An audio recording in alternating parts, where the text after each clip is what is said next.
2024년 5월 2일 최상병 특검법이 국회에서 통과됐습니다. 고 최수근 상병 특검법 이렇게 되겠습니다. 이 특검법이 처리된 지 1시간 반 후에, 그러니 그 직후에 대통령 비서실장 정진석이 브리핑을 했습니다.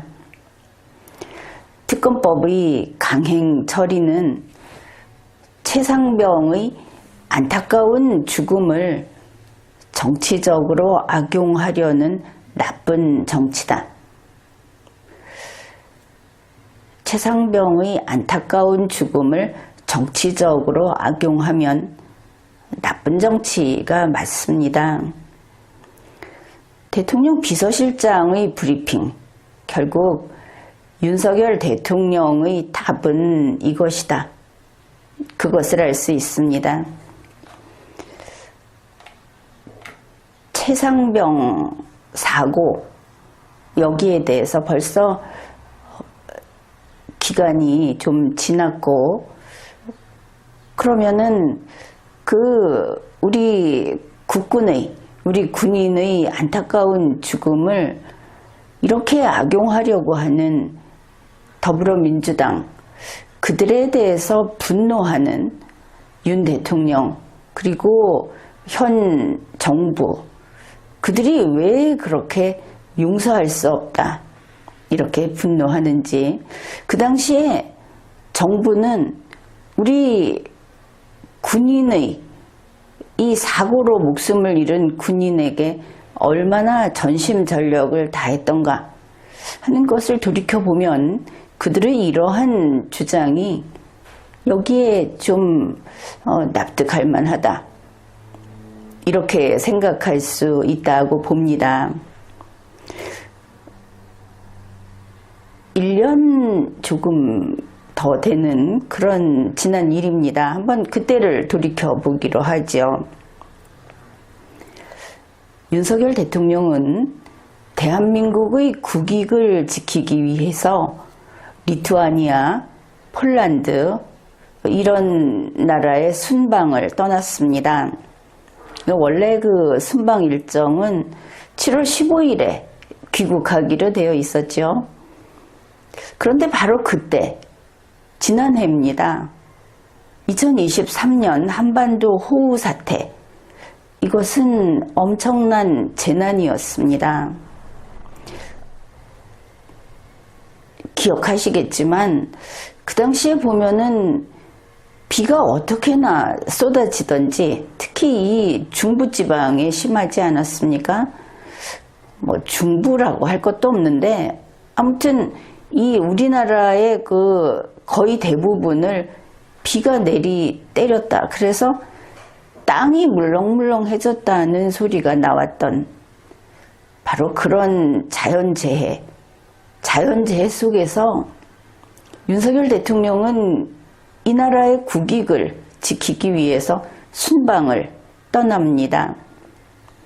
그런데 이제 그 순방 일정이 다 끝나고 이제 서둘러 돌아와야 하는 그런 상황인데 15일에 귀국을 해야 하는데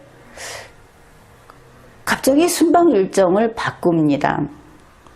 우크라이나를 방문하겠다. 물론 방문한 이후에 이것도 국민들이 알게 된 것이죠.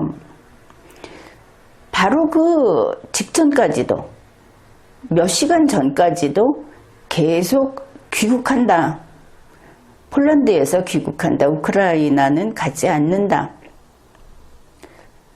뜻이 어떻든 윤 대통령은 국민에게 계속 거짓말을 했고 거짓 브리핑을 해온 겁니다. 우크라이나 방문은 윤석열 대통령과 김건희 여사, 그리고 아주 최소한의 수행원만 갔다고 합니다. 우리가 알기로는 사전에 이 우크라이나 방문을 위한 계획이 없었다. 갑자기 가게 된 것이다. 대통령 측도 그렇게 이야기를 하니까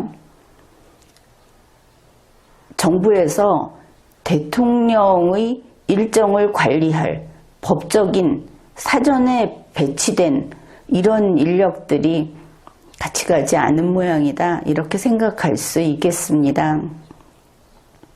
윤 대통령은 젤렌스키에게 전폭적인 지원 약속을 여러 건 그렇게 하고 윤석열, 젤렌스키 장학금 이 두 사람의 이름을 넣은 장학금을 신설하기로 했다.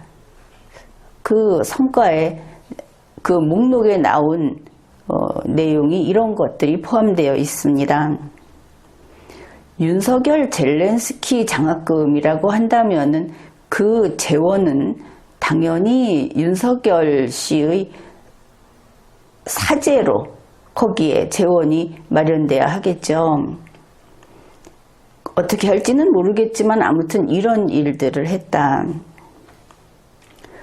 그런데 이때 대통령이 이렇게 노력을 하는 가운데 김건희 여사가 이 순방기간에 현지에서 명품 매장에 들러 쇼핑을 했다고 하는 외신 보도가 나왔던 것 우리가 기억하고 있습니다.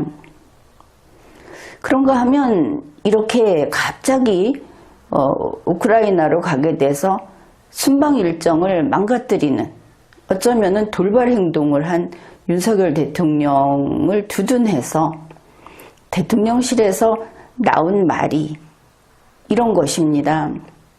대통령이 서울로 뛰어간다고 해도 이 집중호우 상황을 크게 바꿀 수 없다. 갈 필요 없다. 이런 이야기가 되겠죠. 여기에 대해서는 국민들의 좀 비판이 많았습니다. 그러니까 당시 국민의힘 원내대표 윤재옥이 이렇게 말을 합니다. 여기는 문장을 좀 살펴볼 필요가 있습니다. 원내대표의 발언이니까. 우크라이나의 초청으로 국익을 위해서 국내 집중호우에도 해외 순방 일정을 불가피하게 연장하게 된 것이다. 국민들이 이해해 주실 거라 믿는다. 이렇게 말을 했습니다. 국민이 잘못됐다. 어떻게 그런 발언을 하느냐고 이야기를 했는데 국민이 이해해 줄 것으로 믿는다고 한다면 이해 안 하겠다는 국민에게 이해하라고 강요한 것과 다르지 않죠. 참 어리광을 좀 심하게 부린다. 이렇게 보이는 부분입니다. 그건 말고 또 눈에 띄는 것은 우크라이나 초청으로 해외 순방 일정을 불가피하게 연장했다. 이 부분에서 미묘하게 우리는 윤석열 대통령에게 못마땅한 마음이 드는 겁니다. 우리가 윤석열을 우리 일꾼으로 뽑아서 일을 해라 하고 명령을 한 것은 대한민국 국민만 받들어라. 대한민국 국민 이외의 그 누구에게도 갑이 되어라. 을이 되지는 말아라. 이렇게 한 거 아닙니까? 그런데 우크라이나의 초청 때문에 할 수 없이 가게 됐다. 순방 일정이 연장됐다.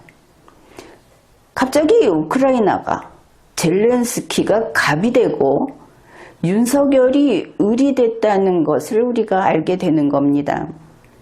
우리는 일꾼에게 그런 식으로 일하라고 하지 않았다. 이게 이제 국민이 마음에 들지 않는 것이죠. 연장이 돼봤자 뭐 며칠, 하루 이틀 사이니까 곧 윤 대통령은 귀국을 했습니다. 귀국한 다음에 이 한반도 폭우 라는 이 재해로 인한 그 뒤처리에, 그 재해의 뒤처리에 세금을 아낌없이 과도할 정도로 퍼부었습니다. 이제 최상병 사고하고 관련해서 좀 알아보고자 하는 겁니다. 그 당시에는 오송 지하차도 문제도 있고 곳곳에 다른 문제도 있었죠. 열차가 중단되고, 열차 운행이 중단되고, 뭐 그 정도로 위기 상황이었습니다. 그런데 이제 이거는 그 최상병 사고 현장, 이제 그쪽 위주로 한번 봅시다. 이렇게 세금을 아낌없이 퍼붓고 공무원을 동원했습니다. 이제 이런 게 그 최상병 유족의 입장에서 봤을 때는 참 마음을 다해서 그 마음 아픈 국민을 그 위로해 주려고 이렇게 국가를 들어서 거기에 들이붓듯이 이렇게 정성을 다했다. 그렇게 느낄 수 있다. 그 내용을 소개하겠습니다. 이제 그 전에 7월 17일에 대통령실 이도운 대변인이 브리핑을 합니다. 이제 그동안에 이렇게 순방 일정도 마음대로 바꿔버렸고 거기에 수행원도 최소화해서 엄밀히 말하면 대통령의 그 행정 집행, 그 임무 수행을 법적으로 관리, 감독할 수 있는 공무원이 배제됐다는 생각을 우리가 할 수밖에 없고 그런 이유로 행적을 이제 상세히 소개를 했던 것으로 알 수 있습니다. 이제 돌아와서부터의 이야기만 하겠습니다. 7월 17일 새벽 5시 5분쯤에 성남 서울공항에 도착했다. 그러면 새벽 5시에 허겁지겁 왔구나 이렇게 생각할 수도 있겠죠. 도착하자마자 공군 1호기 대통령 전용기 회의실에서 구체적인 수해 피해 현황을 보고받았다고 합니다. 이거를 둘을 끊어서 이야기하는데 그러면은 돌아올 때는 공군 1호기 안 타고 왔고 성남공항에 도착하자마자 공군 1호기 회의실에 가가지고 회의를 하고 보고를 받았다. 그 브리핑 내용상 그렇게 정리를 해봅시다. 그냥 나오는 대로. 쉬지도 않고 계속 수재, 그 피해 현황을 파악하고 또 민생을 돌보는데 바로 달려들었다는 뜻으로 이런 이야기를 하고 있습니다. 그 다음에 용산 대통령실 집무실로 이동을 해서 수석비서관 전원회의를 주재하고 지난 일주일간 국내 현안을 보고받았다. 그런데 지난 일주일간 국내 현안이라고 하는 것은 대통령이 외부에 나가 있을 때 보고를 받지 않아도 되는 것은 아니겠죠. 근데 어떻든 이거는 부수적으로, 부차적으로 다시 이런 거를 한 것은 맞습니다. 그 절차상. 그런데 이게 급하니까 아주 그 정보를 모아서 집중 브리핑을 받았다 하는 그런 것은 아니다. 그리고 8시 반, 오전 8시 반에 광화문 서울 청사에서 이제 재난안전대책본부 회의를 주재하고 굉장히 많이 했죠. 그 다음에 이 회의를 마치고 곧바로 공군 2호기를 타고 예천군의 그 재난 현장을 살펴보고 이재민을 위로했다. 이게 이제 브리핑 내용입니다. 근데 그때 대통령이 거기 예천에 가서 얼마나 그 안타까워하고 그리고 그 상심한 국민들을 걱정하고 했던지 이런 이야기를 한 겁니다. 한 건은 이제 뉴델리 기사를 소개하겠습니다. 7월 17일 윤 대통령은 특히 54단 수색대 대장에게 각별히 당부를 했다고 합니다. 뭐냐면 마지막 실종자 한 명이라도 끝까지 찾아달라. 이걸 각별히 당부했다. 그런데 이 내용이 어떻게 뉴델리에 실렸느냐 하면은 이도훈 대통령실 대변인이 이 이야기를 했다고 합니다. 그러면 브리핑에 나왔던 모양이죠. 이것이 같은 날 한겨레 신문에서 그 같은 내용을 소개합니다. 중대본 회의를 시작하면서 이번에는 이제 그 전부터가 되겠는데 중대본 회의를 시작하며 윤석열 대통령이 이렇게 말을 했습니다. 지금의 상황을 모두 엄중하게 인식하고 군, 경을 포함한 가용 자원을 총동원해야 한다. 특히 구조가 신속하게 이루어질 수 있도록 현장에서 각고의 노력을 기울여 주기 바란다. 이렇게 당부를 한 겁니다. 중대본에서. 그리고 이제 회의 직후 예천군 갔다고 하지 않았습니까? 예천군 가서 54단 수색대 대장에게 마지막 실종자 한 명이라도 끝까지 찾아달라고 당부했다. 이제 그 매체 두 곳에서 윤석열 대통령이 이렇게 말을 했구나. 실종자 수색에 총력을 기울이고 마지막 한 명까지 다 찾아라. 이것을 특별히 당부했다 하는 것을 우리가 확인할 수 있었습니다. 그리고 그때 이 예천군에서 실종자 수색을 하고 하는데 어느 정도로 그 장비와 인력을 투입했는가 하는 것은 행정안전부의 그 호우 대처 상황 보고서 거기에 있는 내용을 우리가 알 수 있습니다. 거기에 보면 윤 대통령이 이렇게 지시를 했다.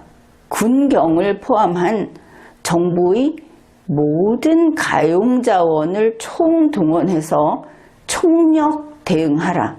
대통령의 이런 결의에 찬 그런 명령이 떨어진 겁니다. 그래서 우선 보면 대통령이 17일에 예천군을 갔다 왔는데 19일에 소방청에서 투입한 인력과 장비만 보더라도 어마어마합니다.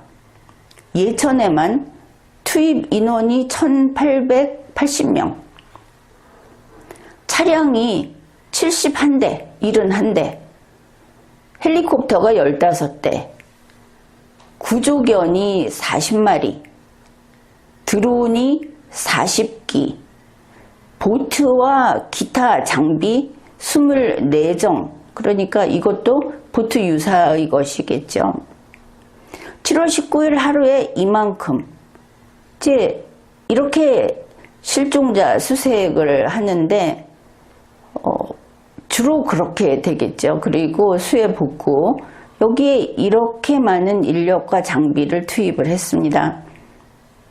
윤 대통령은 과연 최선을 다했다. 그렇게 보입니다.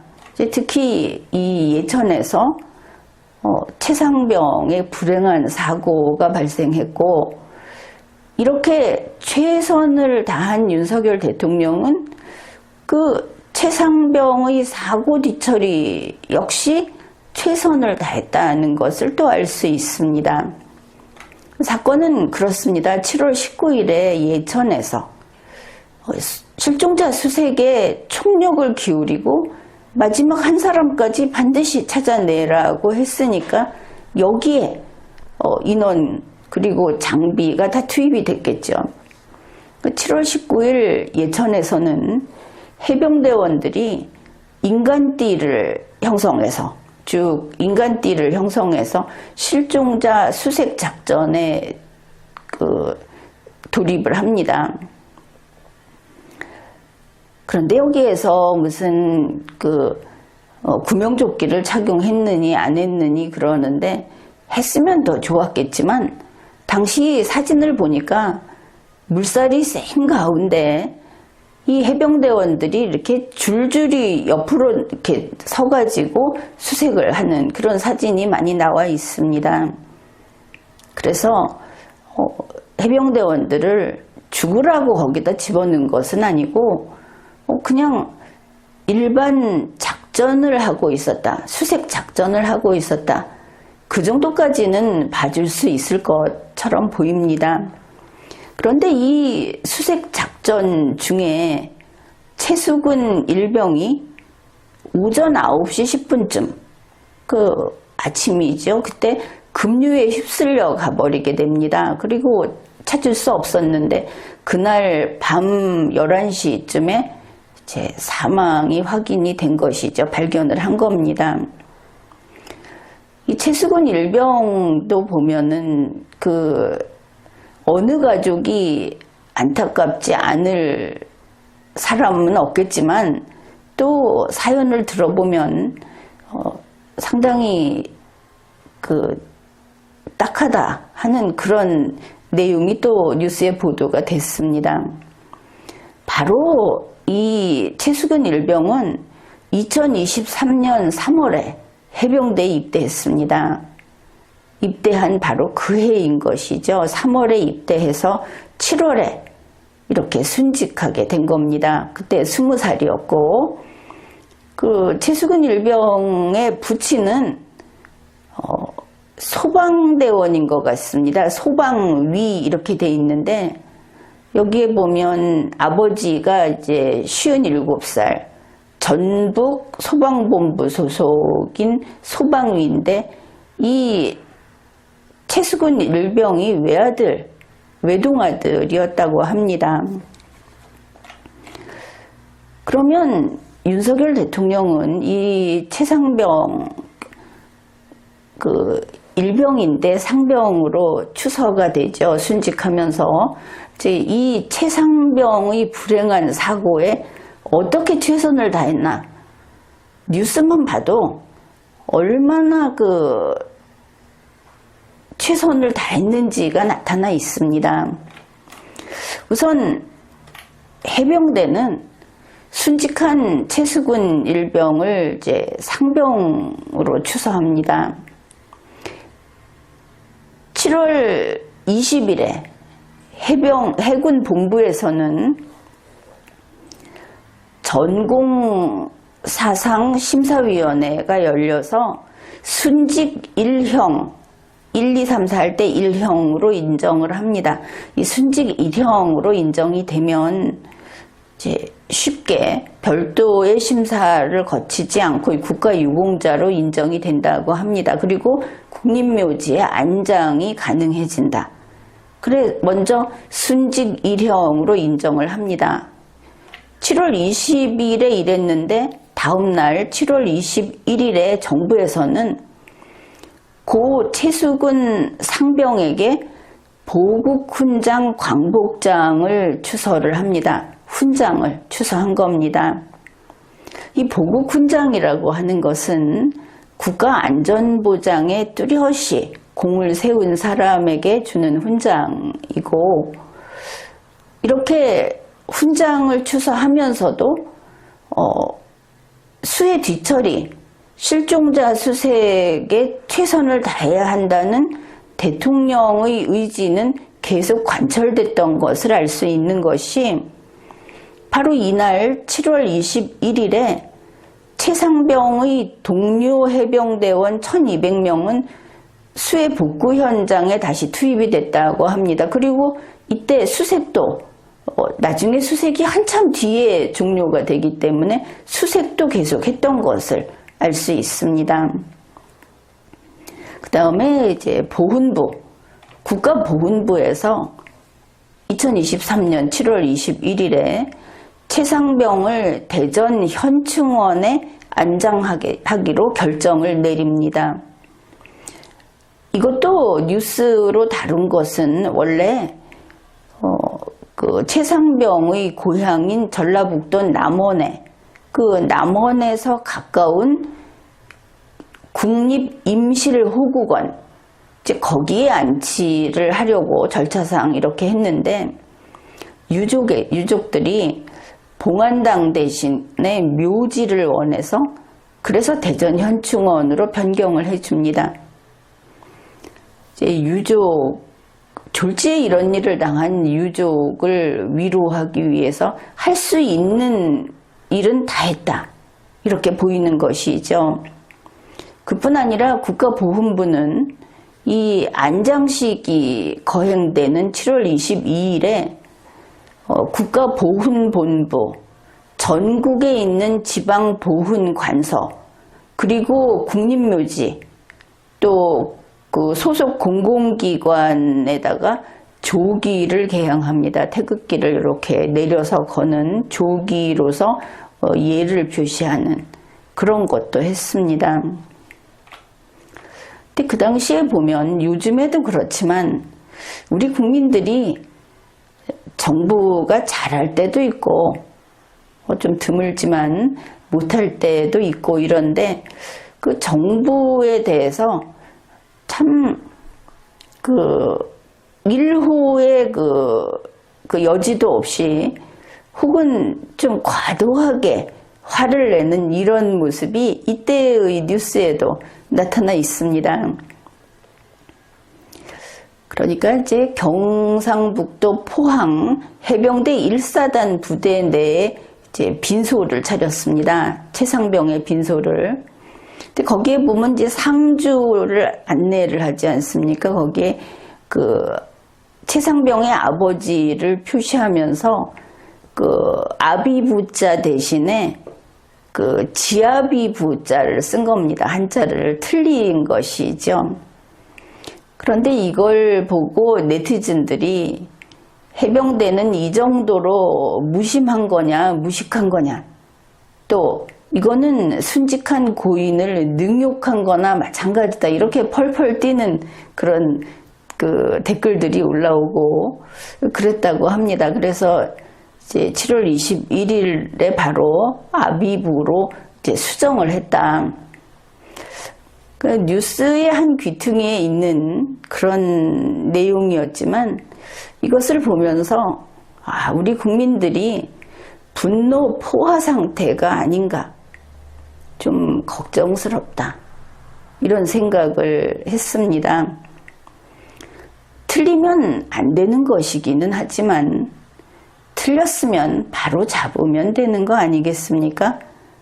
그리고 해병대원들이 이 실종자 수색을 하고 수해 복구를 하는데, 걸핏하면 동원돼서 어디서 이 사람들은 훈장은커녕 칭찬을 듣지 못하고, 이 사람들이 얼마나 힘들게 일을 했는지는 알아주지도 않고, 그리고 이런 걸 가지고 이렇게 거의 적대적인 말을 퍼붓는 것을 보면서, 혹시 국민의 마음 상태가 불건강한 것이 아닌가, 그런 생각도 해봅니다.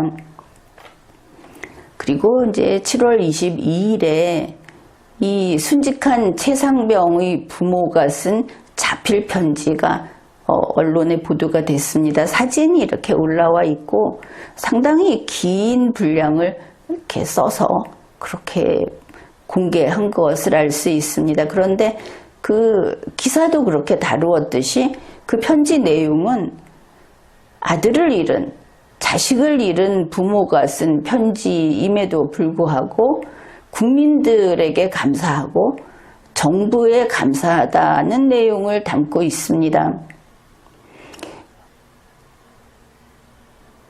불의의 사고로, 그것도 실종자 수색이라고 하는 이 나라를 위한 일을 하다가 순직한 그런 해병대 군인의 부모가 이렇게 감사 편지를 쓰고, 그야말로 아픈 마음을 어른답게 이렇게 잘 정리하면서, 그때 무슨 정신이 있었겠습니까? 22일에. 근데 이런 편지를 공개했다 하는 데서 역시 그 순직한 국가유공자로 된 최상병의 부모답다, 이렇게 볼 수 있겠습니다. 이제 그 편지에서 윤석열 대통령이 조전, 조문 이런 것을 하면서 위로를 해줬다, 감사하다. 한덕수 국무총리 그리고 여러 공무원들이 먼 거리를 마다 않고 기꺼이 찾아와서 진심 어린 격려를 하고 위로를 해줘서 감사하다.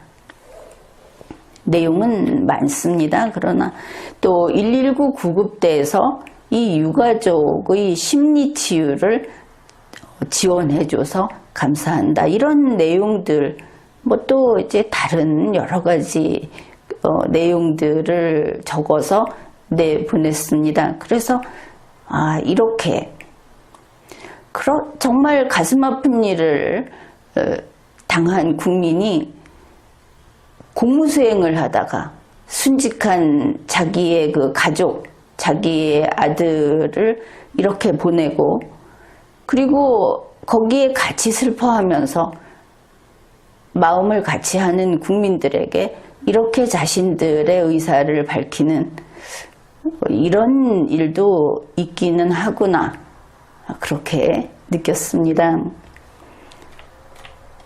이렇게 최상병의 불행한 사고에 최선을 다한 윤석열 대통령, 이 정부, 그것을 알 수 있죠. 그러니 정진석 대통령 비서실장이 최상병 특검법 강행 처리는 최상병의 안타까운 죽음을 정치적으로 이용하려는 나쁜 정치라고 말하는 것은 그럴만합니다. 우리가 그렇게 인정을 할 수 있겠습니다. 윤석열 대통령은 최상병의 사고 수습에 최선을 다했습니다. 공무수행은 아니고, 대통령의 공무수행은 아니고, 문상은 잘했다고 하면 될 것 같습니다. 개인적인 인간관계는 참 잘 관리하고, 그런 면에서는 정도 많고 훌륭하다. 정말 정이 있었는지, 마음이 있었는지 모르지만 행동으로 판단할 수밖에 없겠죠? 그렇다. 그런데 문제는 이게 윤석열이 옆집 아저씨가 아니지 않느냐. 공무원이고 국민의 일꾼인 대통령인데 임무 수행은 어떻게 된 거냐? 이것은 좀 별개라고 하겠습니다. 이제 현실, 지금의 문제입니다. 정진석 비서실장이 4월 24일 첫 회의에서 이런 말을 했습니다. 대통령실이라는 이름으로, 대통령실 관계자라는 이름으로 메시지가 산발적으로 외부에 나가는 것은 바람직하지 않다.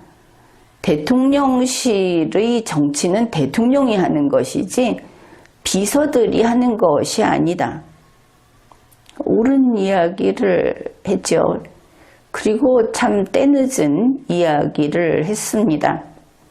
그런데 이렇게 말을 하자마자 대통령실 관계자는 이 말뜻은, 정진석 실장의 이 말뜻은 대통령실 공직자로서 공적인 사명감을 강조한 것이고, 그동안 대통령실 내부에서는 정제되지 않은 메시지가 외부로 나가고 있다는 문제의식이 있어서 이 말을 한 거다.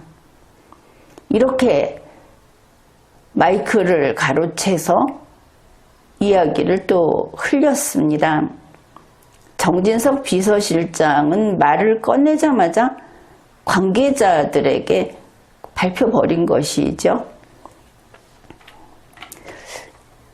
그리고 5월 2일 최상병 특검법이 통과됐습니다. 그리고 그때 그 직후에 이제 정진석 실장이 브리핑을 했다고 하지 않았습니까? 정진석 비서실장의 브리핑은 그거였습니다. 일방적으로 처리된 이 특검법, 민주당끼리 모여서 민주당끼리 통과를 시켰으니까 그게 의결 정족수만 채웠다고 되는 것인가? 민주당은 그 뼈저린 그 반성을 좀 해야 할 겁니다. 그게 국회인가? 지금 무슨 짓을 하고 있는 것인가? 생각해 봐야 하겠죠.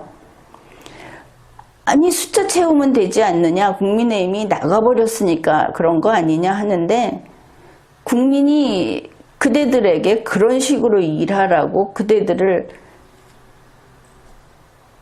채용했는가? 일꾼으로 삼았는가? 생각해야 하는 겁니다. 아무튼 그 일방 처리된 특검법이 한국을 혼란에 빠뜨리는 사례로 남을 것이라는 게 걱정이 되고, 그래서 향후 대통령실은 엄중하게 대응하겠다 이렇게 밝혔습니다. 그런데 여기에 그 촉새들이 가만히 있을 리가 없죠. 대통령실 관계자가 또 입을 열었습니다. 정진석 비서실장의 이 엄중 대응이라는 말은 사실상 앞으로 최상병 특검법에 대해서 거부권을 행사하겠다는 뜻을 나타낸 것이다. 이렇게 풀이를 하고 나선 겁니다. 결국 정진석 비서실장이 대통령 비서실의 고질적인 문제를 지적을 했음에도 불구하고 초반부터 그 고질적인 문제는 고쳐질 수 없고 대통령 비서실을 망치는 사람들은 바로 대통령 비서실 자체다. 그 안에 있는 사람들 자체고 이건 바뀌지 않는다. 이런 것을 또 보여줬습니다. 윤석열 대통령이 대통령으로서의 임무 수행을 과연 어떻게 했는지, 어째서 윤석열 대통령이 이야기를 했거나 했는지 안 했는지 모르거나 하는 상태에서 대통령실 관계자는 모든 이야기를 하고 다니는 것인지, 그것은 왜 고쳐지지 않는 것인지, 바로 이것 때문에 대통령의 자리가 흔들리고 있다는 생각도 하게 되는 것이죠. 지금까지 리걸마인드 연구소였습니다.